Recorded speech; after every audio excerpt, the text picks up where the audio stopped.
Nice to see you as well. Nice to meet you. Yeah, Um, she's just in the room next to me. that's a pretty good background. I always enjoy seeing people's real backgrounds. The virtual ones are cute too, but um, I know most people aren't hanging out in space. That's what I've been seeing. Yeah. Awesome. Shall we get started, Vadim? Yeah, let's do it. Great. Oh yeah, it's 6:05. Thank you for everybody that joined on time. Again, welcome to anyone that is new. We're glad that you learned about School16. We're excited to have you. Again, these sessions happen every Wednesday at 6 p.m. And if you are signed up to our email list, then you'll find out about them. If you RSVP'd on Eventbrite, you'll find out about every meeting that happens on Wednesday so that you can make sure to add it to your calendar moving forward. And I just want to add real quickly that we have people from all over the world on this call. So it is 6 p.m. where we are, but certainly not everywhere. And Isaac is actually calling in from Mexico City. And actually, if people, we do this every week. If people want to drop into the chat where in the world they're calling in from, we'd be happy to see that as well. But Sergey, I'll let you continue. Yeah, no worries. Actually, I really miss Mexico City. I went last year and I loved my time there. If I were to live anywhere else outside of New York, I think that would be it. So excited that you're there, Isaac. I like it. I have only lived 1 year on Vancouver, and I think I like Mexico City more. Yeah, very cool. And there's somebody else here, Giovanni from Mexico City. There's folks from London, Vancouver, Chicago, Nice. Delaware. I'm Chile. seeing. Hola, man. Chile, Amsterdam, perfect. Pakistan. Awesome. From Canada, very cool. Representing all over the globe, including Boston, which is where Vadim and I are originally from. A couple folks from Boston, actually, and I see Denver. Also love Denver. Been to that city a couple times. Actually taught a workshop there, teaching some engineers there with Vadim. Awesome. So let's get started because I want to make sure that we have plenty of time to hear from Isaac as folks are still kind of joining in on the call here. But again, I'm Sergey Revzin, and you're here with myself and my partner in crime, also my twin brother, Vadim Revzin. We are the partners and founders of School16. For those of you who are new, we started School16 because we want to provide a pathway for anybody that's interested in getting into tech, that wants to level up their career opportunities in tech, to hear directly from people like Isaac and leaders at some of the top tech companies in the world about how they navigated their careers and how you can do the same. Every week we bring in people from different roles on purpose. So we've had people that are VPs of sales, we've had people in marketing, in product, in operations, and we have a unique case today where Isaac went from sales and business development to software engineering, which I know is a transition that a lot of people wonder, how do you make that transition? So I'm excited to hear Isaac's story, and it's very, very possible to do, and hopefully today we'll demonstrate that that's the case. I also want to remind folks, and I'm going to share my video, actually share my screen rather here really quickly.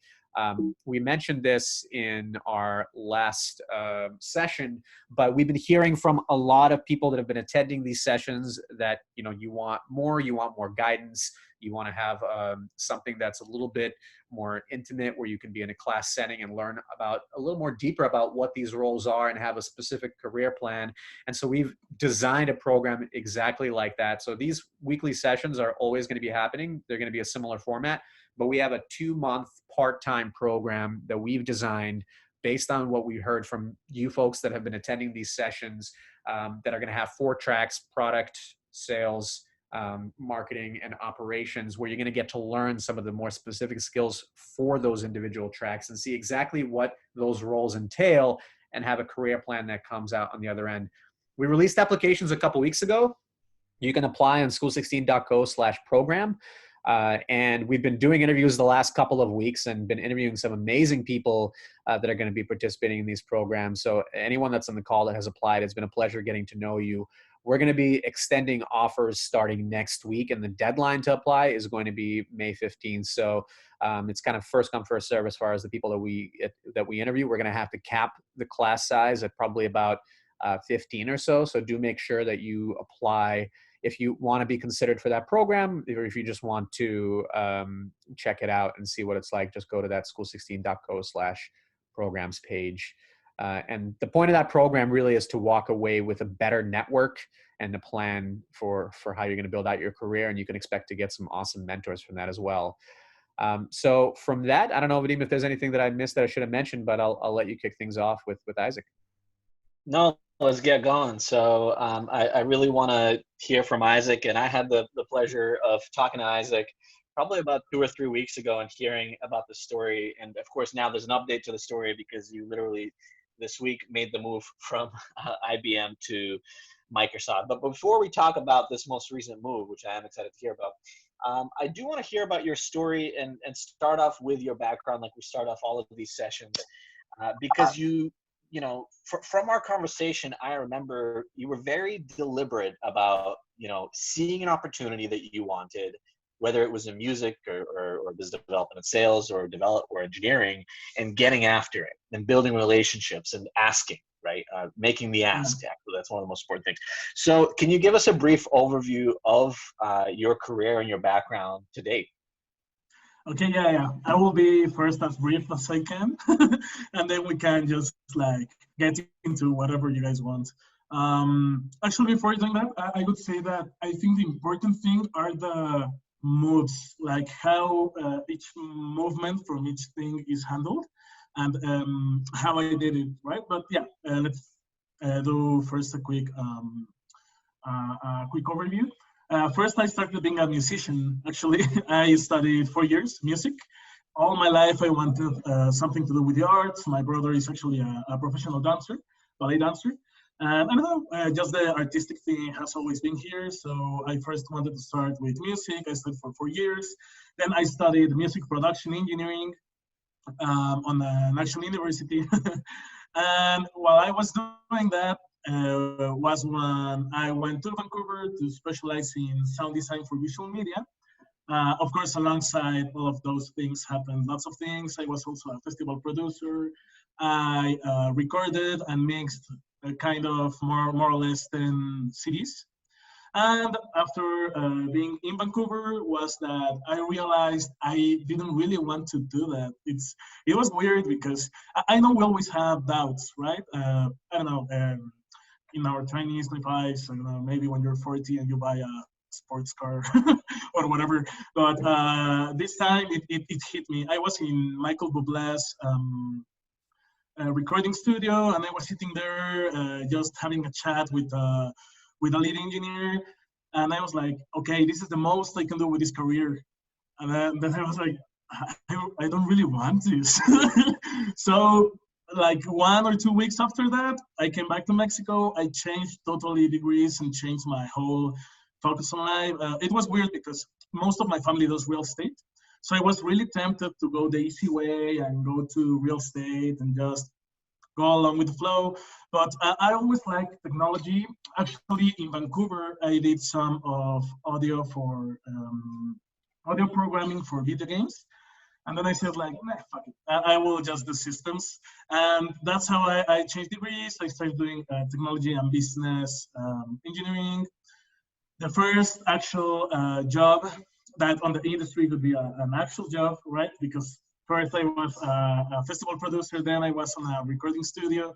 So the first big company for which I worked was Procter & Gamble. I was IT for sales there.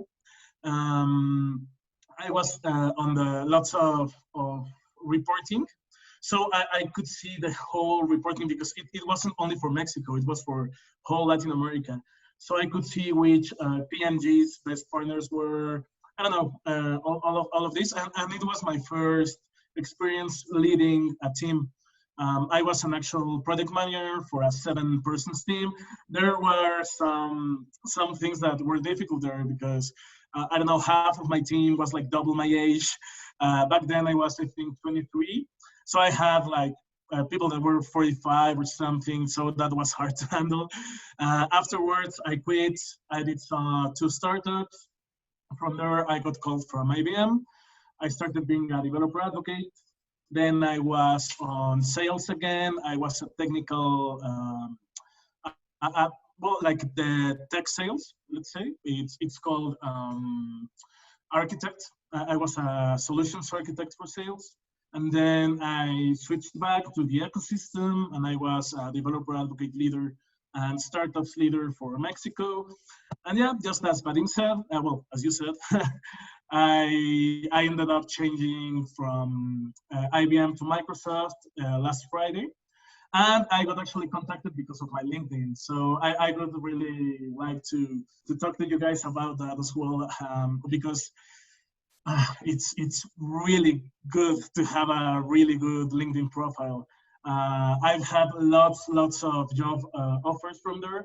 This one was the first that I really liked, and actually it doubled my paycheck. So it was amazing. The job is actually what I want. Um, IBM's job was what I wanted. It changed because the whole organization changed, and then Microsoft just gave me what I wanted. So yeah, that was my quick overview in 10 minutes. Nice, very cool. Well, congratulations on your new role. If you ever want to take us out to dinner in New York once restaurants open, then put it on Microsoft dime. We'll always say yes. But there's obviously a lot to unpack there, and for those of you that are really curious about the LinkedIn piece of it, we're definitely going to cover that, so don't worry. But I want to hear about a couple of things that you talked about that you were able to make happen early on in your career. Can you tell me how you landed that role at Procter & Gamble? Because that's obviously a really big established company, and the bigger the company, the harder it is to get in usually, just because it's pretty competitive. So how did you get into that big company, and how did you get your technical skills early on? You mentioned you were a game developer, you were helping out with that in some way. So how did you initially learn your technical skills? So two-part question. Okay.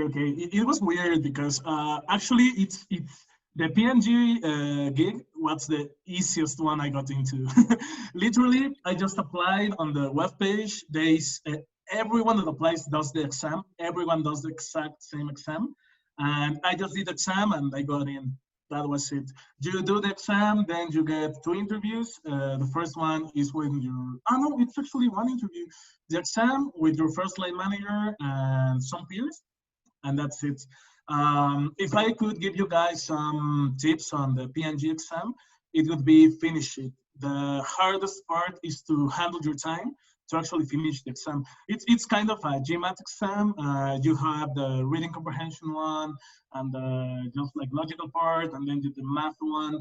And the math one is hard, not because of the math. You don't go beyond some, I don't know, regression and just basic equations. Basic algebra, I mean. But the thing is that they're all applied. So you have actual problems when they say like there's a boss that handles these many people and they need to go to lots of places, whatever, right? So the hardest part is to actually just grab the data from the text and put it into an equation. And the hardest part is to actually finish it. But I haven't met one single person that finished it that hasn't entered. Once that is said, they only go into interviews 2.3% of the people that does the exam. So yeah, I don't want to say it's an easy exam. It's a hard exam, but it's not like you need to study for the exam. It's just you really need to be prepared for it. You need to be agile, and you need to be quick on how you answer it, and you need to finish it. That is the hard part. Yeah, that was the first part, and the actual technical learning. I just went right to it. When I was in Vancouver, I started getting into programming because there were not many people that could handle this thing between Unreal and any game engine. I mean, into your game engine and your audio engine. It was just a couple lines of code. So I just clicked around on the internet. I tried to get along with some people that were actually doing that. And that was one of my first experiences going into technical things. Actually, when I was on my IBM interview, the one that was my boss told me, like, have you ever developed anything? I was like, no. I was like, okay, dude, how long would it take you to learn? I was like, give me 2 months. And that was it. I got hired and I went just into the pit. I didn't have 2 months. It was just literally the day I got hired. he put me on a project, and I just learned by applying it. I didn't have like a really technical background because my degree was more focused towards business and towards like industrial engineering, more statistics and quality control and that kind of things, not so much development. I only had like an algorithms class with C++ and that's it. So then going into developing JavaScript was really weird. But yeah, to be honest, I just went ahead into it, and that was pretty much it. I was always honest. I have never lied on an interview, and that was one of my tips as well. I was 100% honest with him. I was like, yeah, I've never developed, but I'm pretty sure I can do it. I know how to think on a programming way. Like, I don't know the syntaxes, I don't know the actual language, but I know I'm good solving problems. And the actual interview was, he gave me his cell phone, he gave me 3 topics that I have never heard about, and actually I don't even remember those. I think one was Industry 4.0. He gave me Wikipedia, and he was like, okay, search for these 3 topics, you have 1 minute, and then you'll present them to me. And that's what I did. I just searched them on the internet. I did a quick summary. I wrote stuff, and then I did like a 5-minute presentation for him. And that's how I got in, and asked for him for an opportunity, even if I didn't know how to code. That's very interesting. And actually, from my own personal technical experience, it's actually very similar. I also remember taking that algorithms class in C++ back in high school, but retained very little of it. But I'm still curious, how did you get the opportunity at IBM in the first place? Was it a recruiter that reached out to you? And then why do you think they gave you the time of day?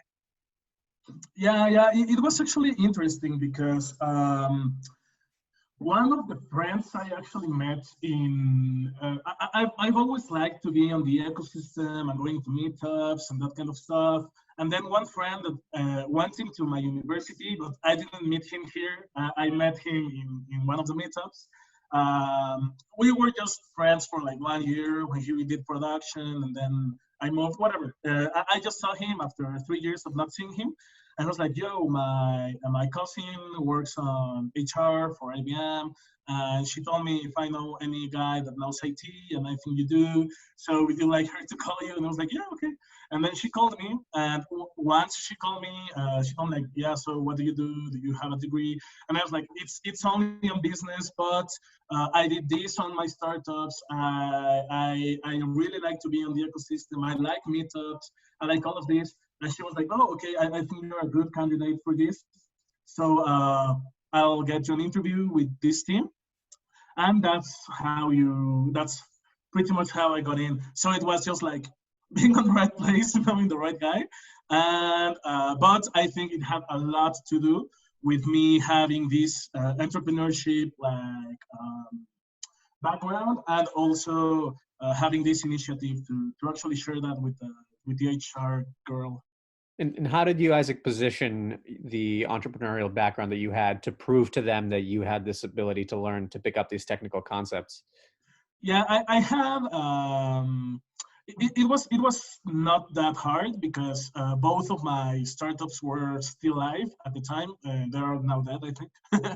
But because I sold them. So yeah. But the first one was on e-commerce, and the second one had to do with how do you become a professional musician? And I gave you that guide using AI, clustering algorithms. So they could get in there, they could see how the e-commerce worked, how this other thing worked.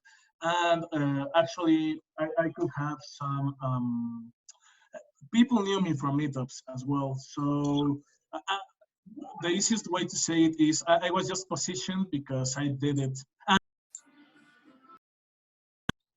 And the actual proof was online, so yeah. Got it. Something interesting you mentioned earlier, I guess as you were developing these technical skills, you looked for collaborators, it sounds like. You looked for people that could explain things to you, that could help you along the way. And that, to me, even from our last conversation, is a sentiment that seems to ring true through most of your career. You realize that you're not in it alone. and that you can leverage other people to help you progress and to help you solve problems. And I'm assuming you did that in your role internally as well. Can you talk about then, in IBM, once you were there, can you talk about your specific roles there and the day-to-day of what you did? And I believe you also transitioned careers internally while at IBM. Is that correct? So yeah, talk about that part of the story as well. Yeah, I transitioned 3 times. So on a day-to-day basis, the first one, I was a developer advocate. So what you do as a developer advocate is you just develop applications, and then you make them as easy as any developer can just replicate them and integrate the technology with it. So from day one, I was just developing. So yeah, as you said, Vadim, I have to be knocking on doors and searching for experts on everything, right? First, it started out being just really silly questions, as how do I get this into my front end, right? And afterwards, it was maybe more complex questions, as how do I handle auto-scaling on a Kubernetes cluster? How do I use triggers on serverless and this kind of stuff? But what I actually did was just start questioning, right? First, I really bothered my manager because he was a tech guy, so he knew lots of stuff. He also didn't knew lots of stuff. So he started giving me some names, and I was never I never doubted just going into any hall or just calling anyone or just sending mails. And yeah, I mean, if they told me the CEO is the guy that can help you, I went and I talked to the CEO, I just needed to get the things done, and that's what I did. So yeah, that's how I started. And I'm pretty soon, I had a really good network of people that knew me internally. And afterwards, they started seeing what I did, and I started from being known to being respected at, because to be positioned at a really big company as a guy that knows his stuff was hard. We have people that have been there for 20 years, 25 years, 30 years, people that got that changed from any other really big company. I don't know, really experienced people. So these same guys that I went to ask questions to, sometimes they ended up asking me for help. So yeah, but that's how it started. I asked my manager, he gave me some names. Then I went with these guys, and they gave me other names. And I always took the whole path until I got the answer. Sometimes it wasn't even anyone inside IBM. Sometimes I ended up, I remember one time I ended up bothering a PhD professor of one university, because one guy told me, like, yeah, this guy knows about it. So that's how I grew this network. But that was it. Always asking, always trying to get the answers from anyone. Yeah, I love that example, and it's a great testament to the fact that actually the sales skill that you developed before and starting your own projects and working on different businesses is the same skill that you leverage to then ask people to help you learn. Like, a lot of people feel like, well, I need to prove my proficiency first before I ask questions, but that's a bit backwards. You can do a lot of research online, but if you talk to smart people who've already done something, like learn how to code, learn certain technical concepts, they can give you shortcuts. They can give you resources as to where the best places to learn, so you can acquire those skills as quickly as possible. And I want to highlight another thing. I'm looking at your LinkedIn right now, Isaac, and some of the projects that you did, like your own, the Pro Indie Music company that you started, and the professorship that you had, 1 year, 2 months, your Procter & Gamble role, the IT role was about 11 months. So like these different roles and these different ways to prove, even for your own projects, to prove that you have an ability to do something, they don't have to be years and years of experience for you to be able to leverage that into a new position. And it sounds like that's exactly what you did. Can you mention maybe any specific, if you remember from your time and when you were asking people, how can I learn this thing or find out more information about this? Were there any specific resources you remember people pointed you to, either online publications or books or tools, apps that you use to learn those things yourself independently? Yeah, it was pretty much the same things I was using, just Stack Overflow, Medium, YouTube. Some people that I asked actually had their own blogs.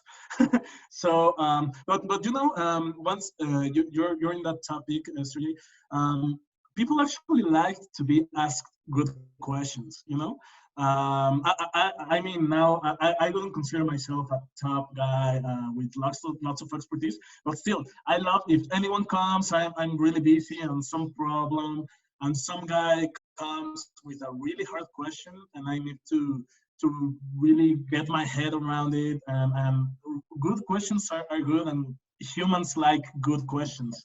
So as you said, right? I always made sure that I had done my research before doing my question, right? So if I couldn't find it in Google or in Stack Overflow or in GitHub for, I don't know, half an hour or 1 hour, that was when I went into asking for help. I didn't do it before. I think I have. Okay. Yeah, no, you're still here. So you're saying that you would make sure that before you asked for help, you were informed. Yeah, exactly. And once I did it, I made sure that I would actually go with the guy to ask the question. I've never had a guy, anyone tell me, hey, that's a really silly question, or that's obvious. Maybe it was just because they were polite, or maybe I did my pre-work well. but yeah, mostly they always pointed me towards the same kind of resources, Stack Overflow, GitHub, or some internal online learning resources. Most of the time, some documentation as well, where there were really deep questions. You know, like, does this tool can handle this kind of bandwidth or whatever?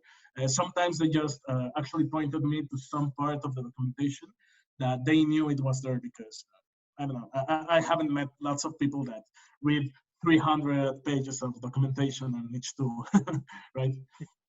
Yeah, no, and I remember I've had similar situations and roles where, you know, your ability to be resourceful and your ability to be really good at research and going really deep in things is actually incredibly valuable. Like I remember, for example, when I had to solve technical issues as a semi-technical person in a sales engineering role and a product role, I would go through past support tickets and I would look at all the, because we had an engineer, like a senior, our CTO, who loved writing super long descriptions that nobody would read. Because oftentimes it'd be technical, and he was also a math guy, so he would have like math problems in there. It was really weird. But I would literally go in there and decipher them and often find the answer that I needed only because I put the extra effort into finding that answer. And you know, people will think it's magic. How does this person know the answer? How are they so knowledgeable about the product, for example? But if you go the extra mile to find that information, again, you will be seen as a resource, and you'll get that respect. Speaking of respect, I find that when working with engineers specifically, as a business person or a non-technical person, sometimes you get brushed off. And sometimes, you know, it takes a while to gain that respect. Can you speak to maybe what else you did? Because you were, and maybe still are, but in the new role, but before that you were a developer ecosystem leader. In other words, people saw you as someone that would represent them. Technical people would, and trust you. So can you talk about what you think contributed to, other things that may have contributed to that trust?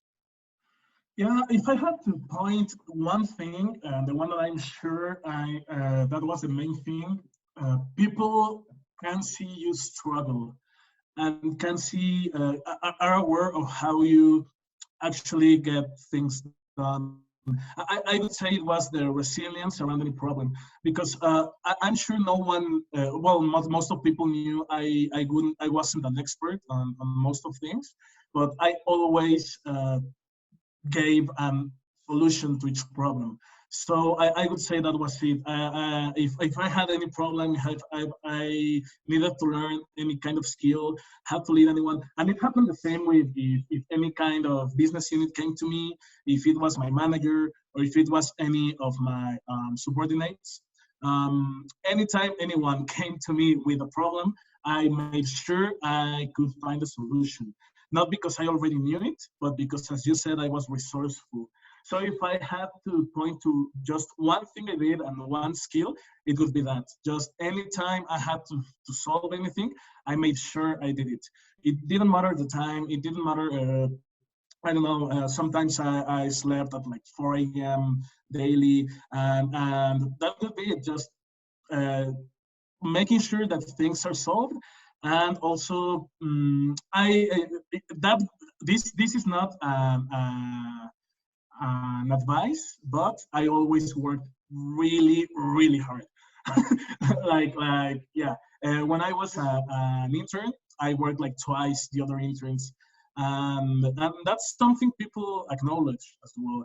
I wouldn't say it was great because I really lost at that time my life work balance, but I know it also helped, right? So I got respect not by what I knew, but of but by how I worked. So and it was great because as I told you, I was working hand in hand with people that had more than 10, 15 years of experience. Well, I was just like 1 year or two of experience, but they saw me really trying. They saw me solving problems. They saw that I wasn't afraid of just going deep into technical stuff.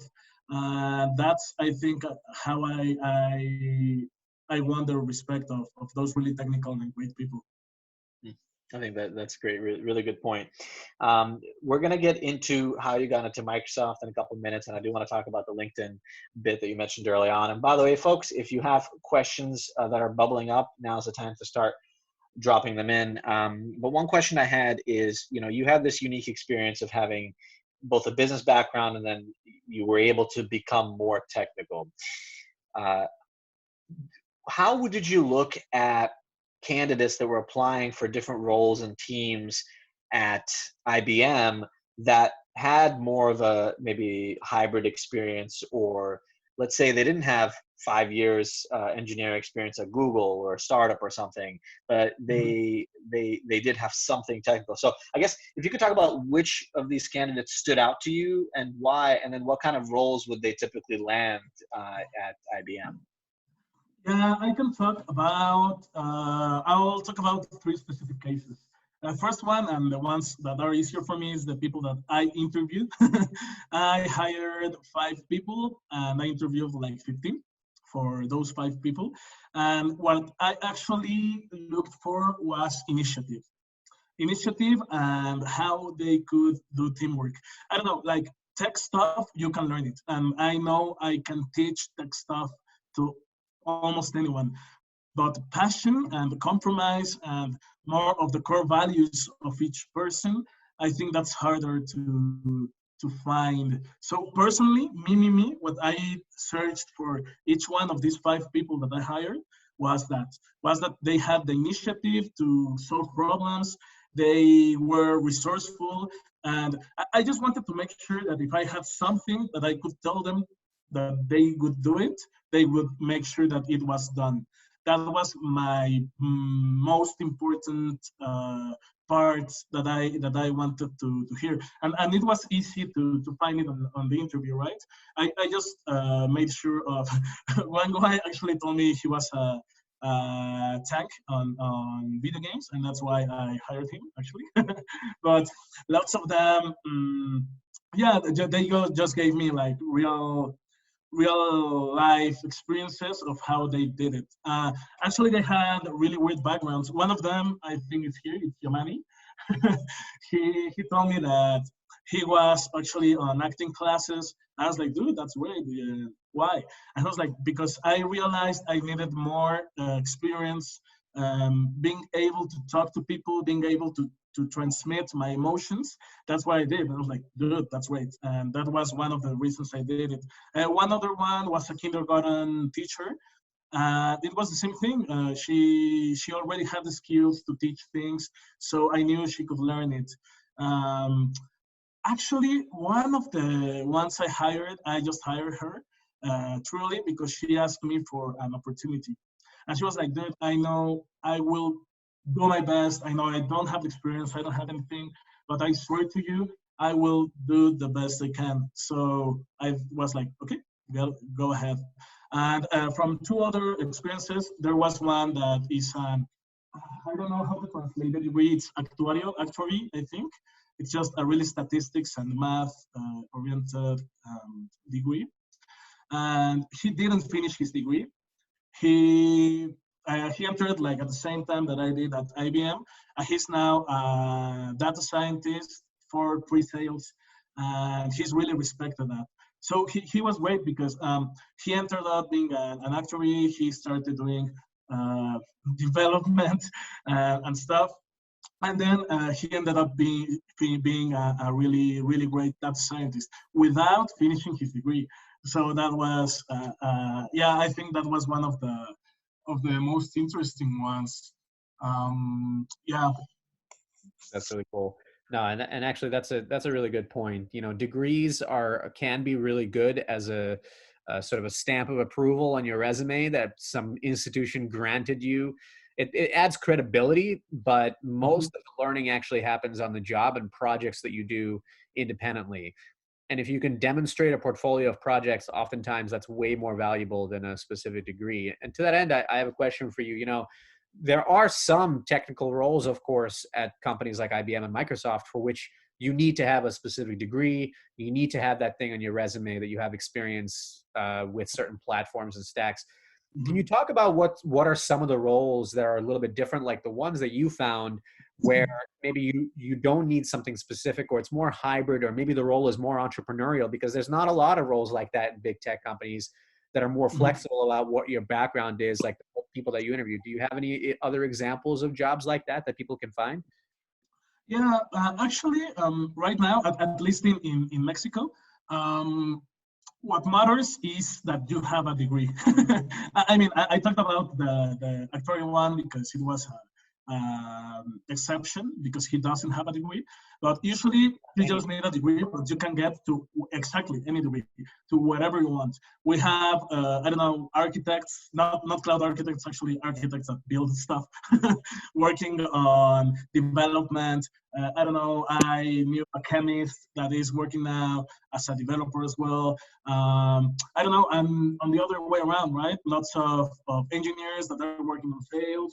So, yeah.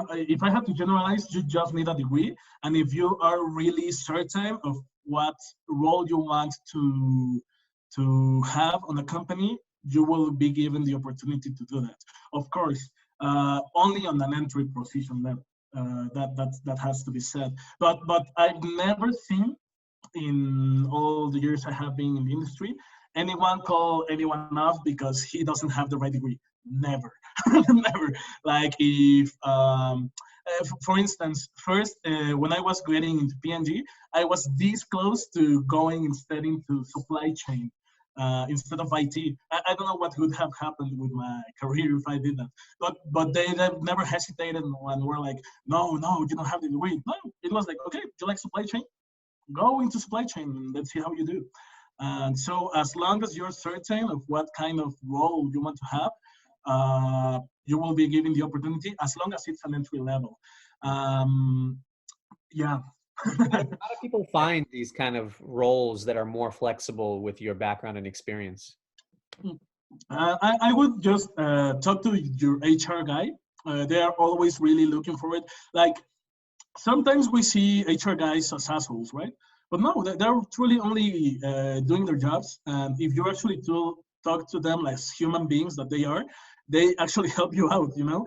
Like they have a quota of people they need to hire, and you can actually make their jobs easier if you tell them what you actually want to do. So if I had to give you one advice of that, is just talk to the HR person that contacted you. And if it's like, oh yeah, I have this position, whatever, it's like, no, I actually don't want that. I want this. I know that I don't have the background or whatever. And actually one time that I didn't get into one company was, how is it called?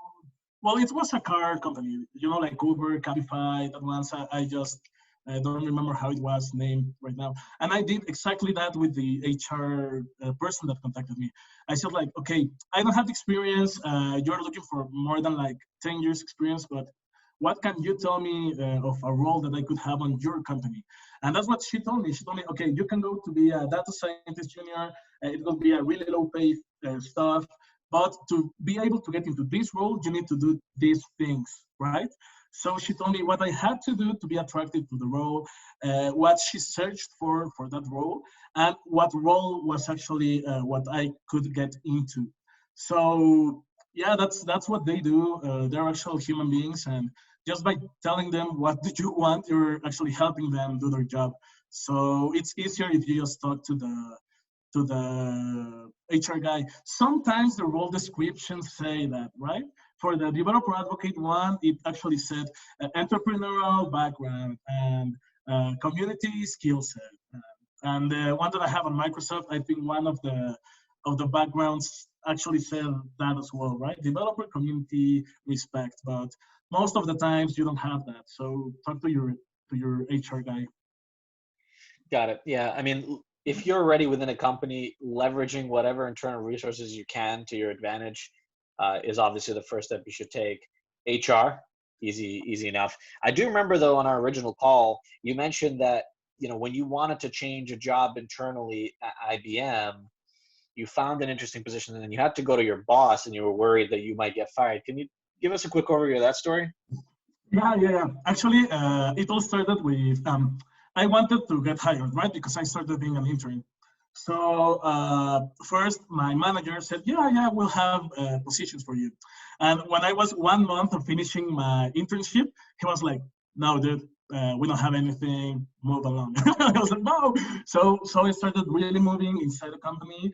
Um, Knocking of lots of doors, trying to get any kind of positions. I have three positions that I really didn't want, but that could get me hired.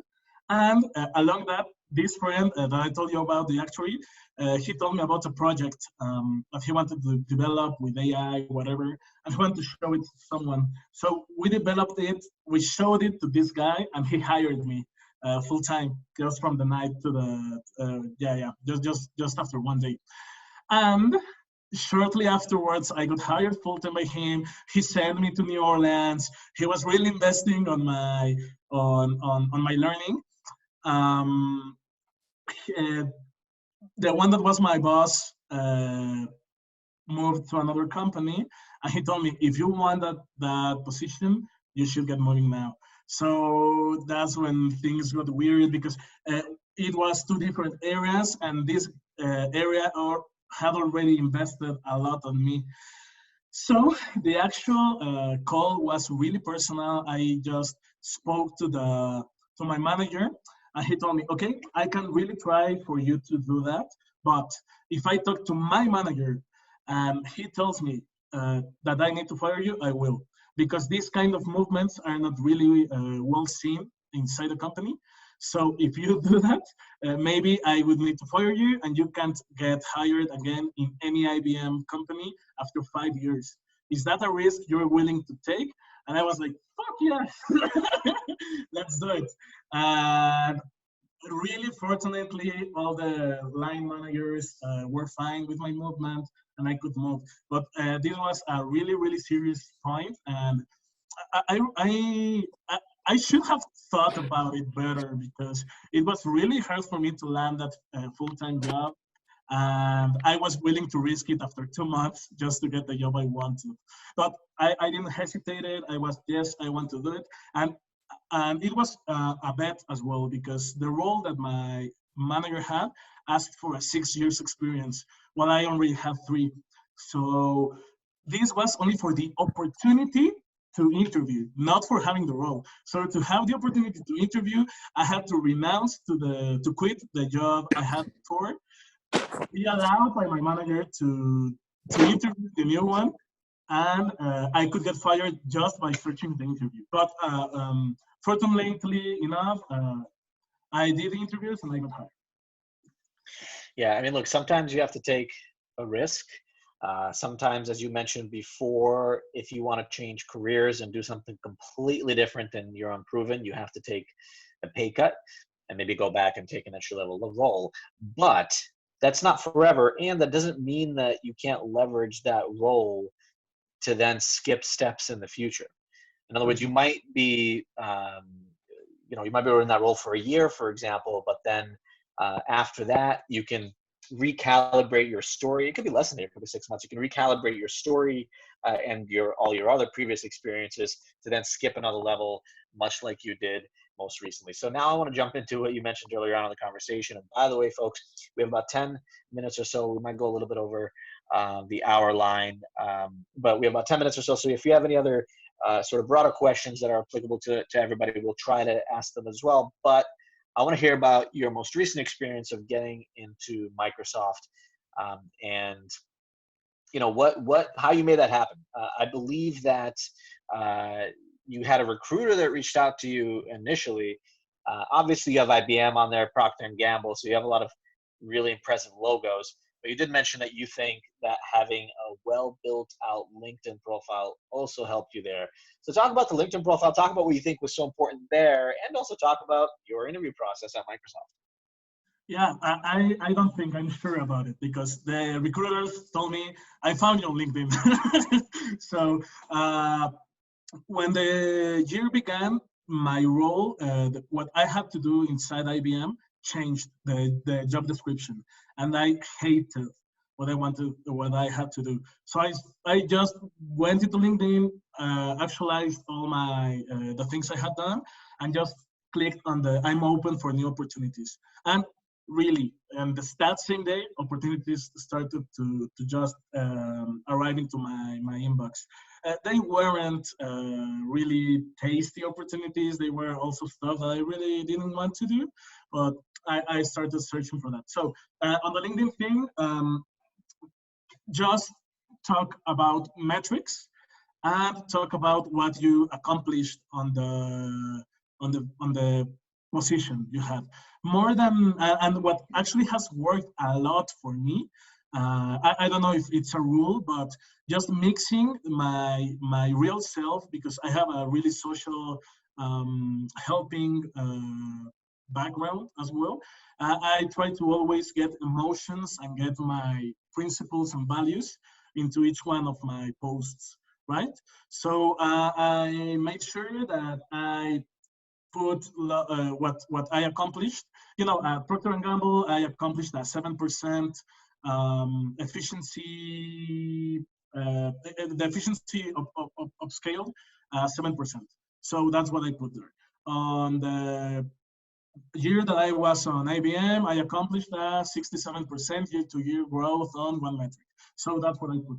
Just being really concise about things and just putting there what I knew people wanted to do. And also a really short description. Just under your profile, you can put there anything. And I just put there the things that I knew that were impressive, right?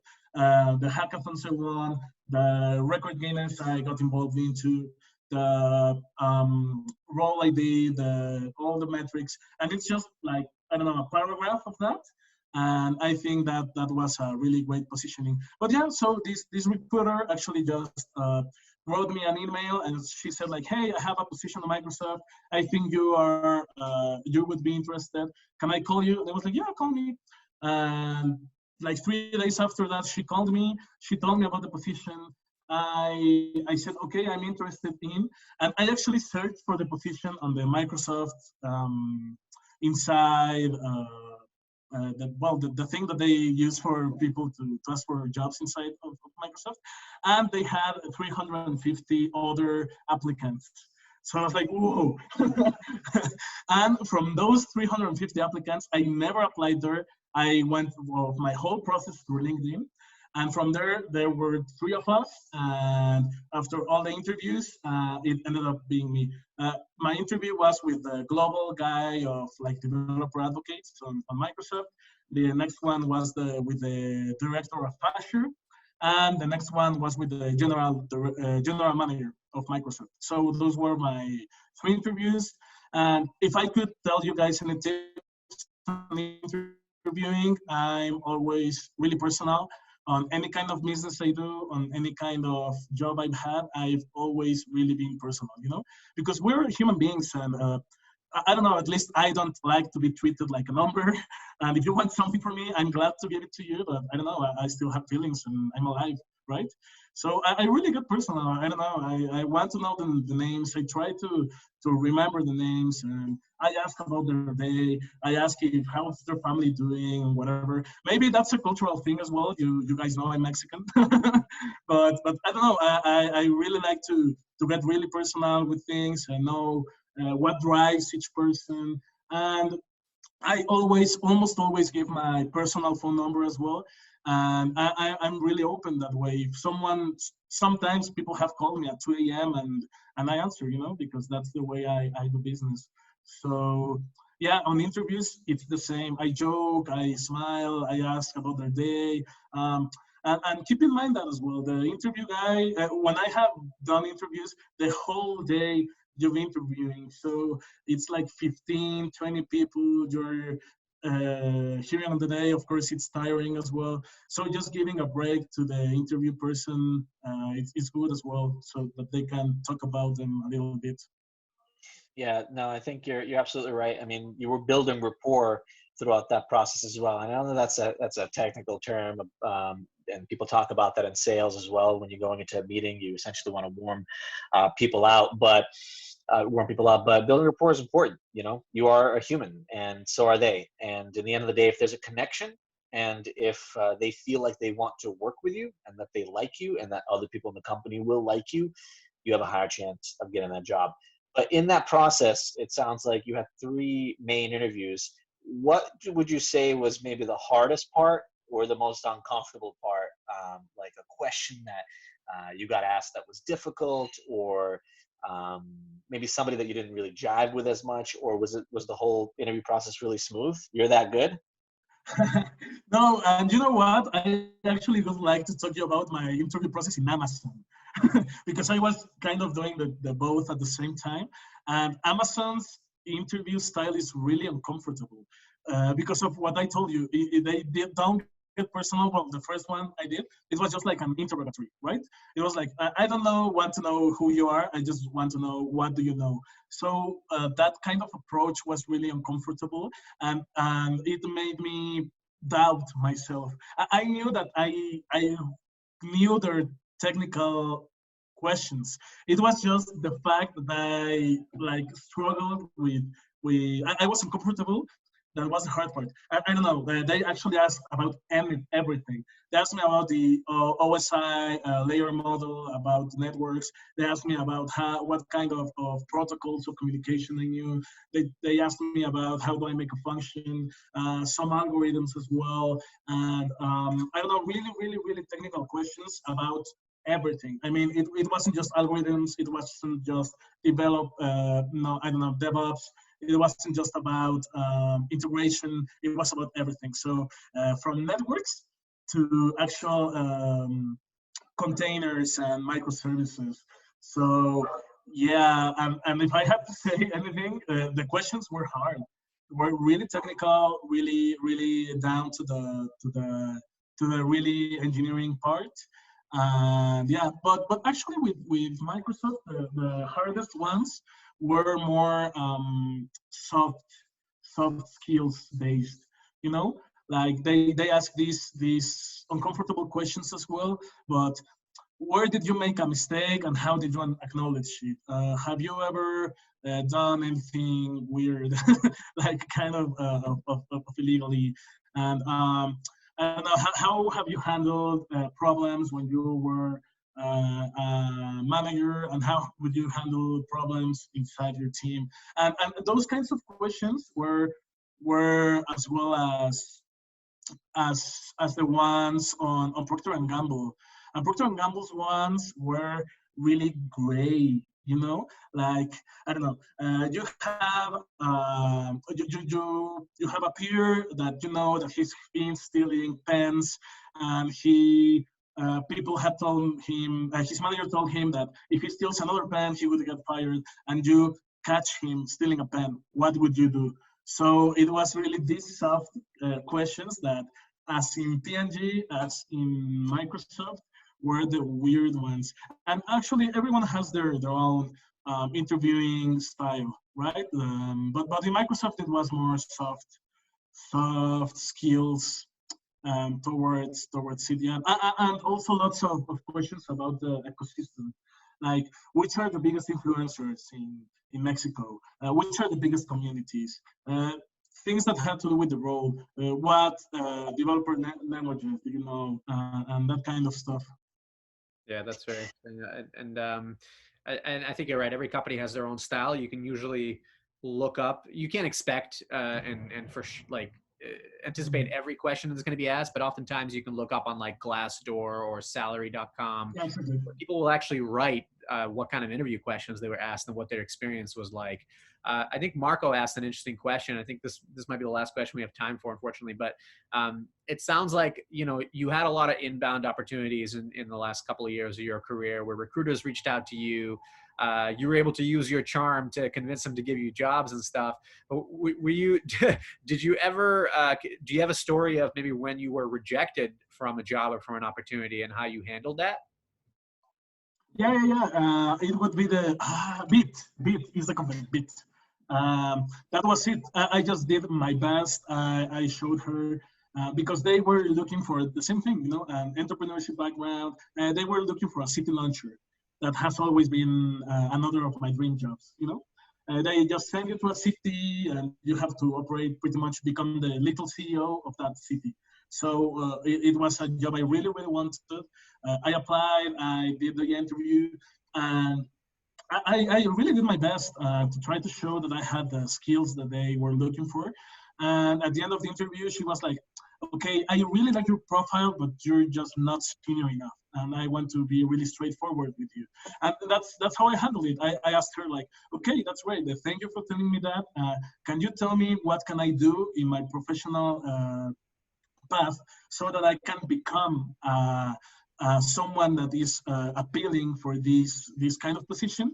And also, if you would be so kind enough to tell me what kind of degree, what kind of position would be ideal for me in that company.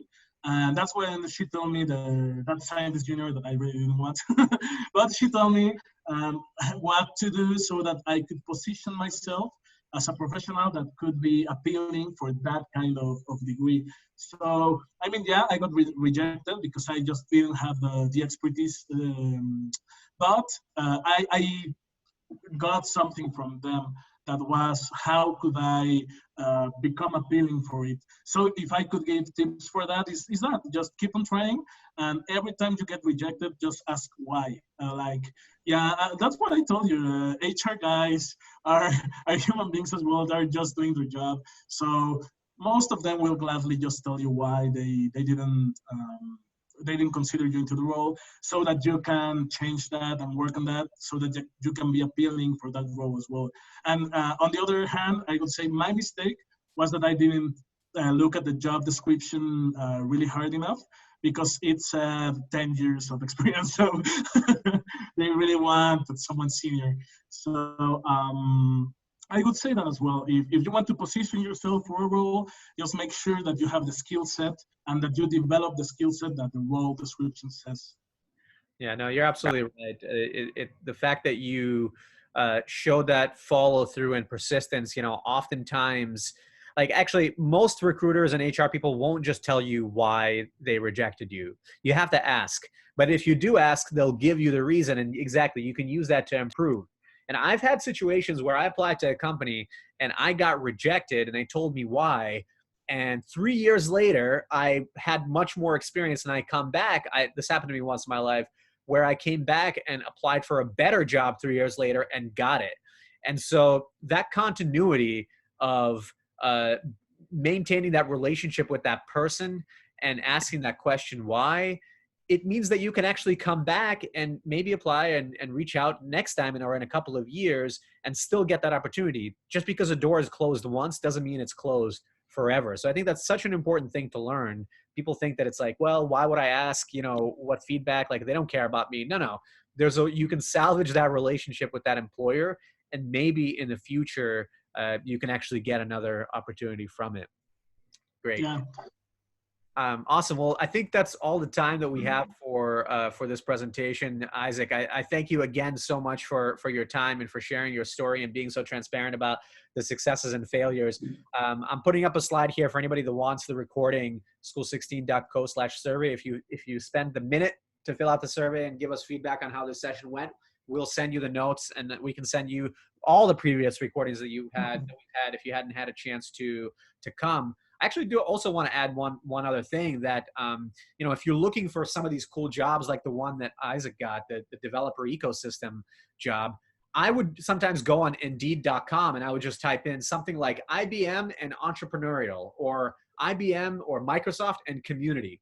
And you'd be surprised at the roles that you'll see that are unique that you'll never find if you're just, going on a Microsoft job board or something like that. So use tools like Indeed and Google Jobs to your advantage to find some of these unique jobs that you can apply to based on your experience. That link to the survey is right there, school16.co/survey. Were you going to add something, Isaac? Yeah, I would like to add just one closing comment that I don't know why I didn't talk about it, is creating content. Creating content really is useful for positioning yourself as a good professional as well. So if you guys can just add any kind of tutorial to Instagram, just add any kind of content to YouTube, into Medium, into everything, it helps out to build a community. A professional community. Now it's a really great opportunity for doing that, because we can just do all of these things now from our homes, right? Now we don't need to do a meetup at the pub. So yeah, I would say each one of you knows something that another one doesn't. So it really helps you to build your personal brand around it. That was just going to be my last thing. And if any of you guys do any of those, I really love sharing what everyone develops. So if you want to see how I create content, I do it all in Spanish though. But if you guys want to see any of that, I can give you my tags for Instagram, for LinkedIn, for Medium, and for YouTube. So, and if you want for me to share what you guys do, I can do it as well. I do it gladly. That's great. I love that. And actually, to your point, you're sharing this content in Spanish. You talked about some of the strategies that you employ that work in the Mexican market. We have people here, as you saw in the beginning of the call, from all over the world. And all of these techniques that we're talking about, they're not unique to the American market. They can work all over the world. Obviously, there's some cultural differences, of course, but these techniques that you talked about, the relationship building, the networking, creating content that shows your expertise is something that anybody values, no matter where the company is based. So I really appreciate that last note that you mentioned. So again, if anybody wants to fill out the survey to get the recording, school16.co/survey, we really appreciate it, because we're constantly trying to improve these sessions that we run for you. And we appreciate the great questions that you had. And also, if you are interested in applying to that program that I mentioned at the beginning of the call, where we're going to have smaller class sizes, if you're actually interested in transitioning careers and you want to make sure you're marketable, you want to learn the different opportunities there are in tech companies from instructors and get access to mentors and office hours, we're interviewing people and extending offers as early as next week. So school16.co/program, please check it out. And thank you so much for everybody for coming. We appreciate your time and coming for this Wednesday session, and we hope to see you at the next one. Thank you all. Thank you, Isaac. Appreciate that. Well, thank you for the invitation. All the other folks that joined from IBM today, or your friends, I feel like you brought some friends in, Diana, so thank you all for coming, and we appreciate having you here. All right. Yeah, and good luck at Microsoft. Cheers. Thanks. Bye-bye. Right. Goodbye, everybody. See you next week. Thank you, Nina. Yep. Awesome. Thank you, Sophia. Great. All right. Signing off. Thank you all. Bye, everybody.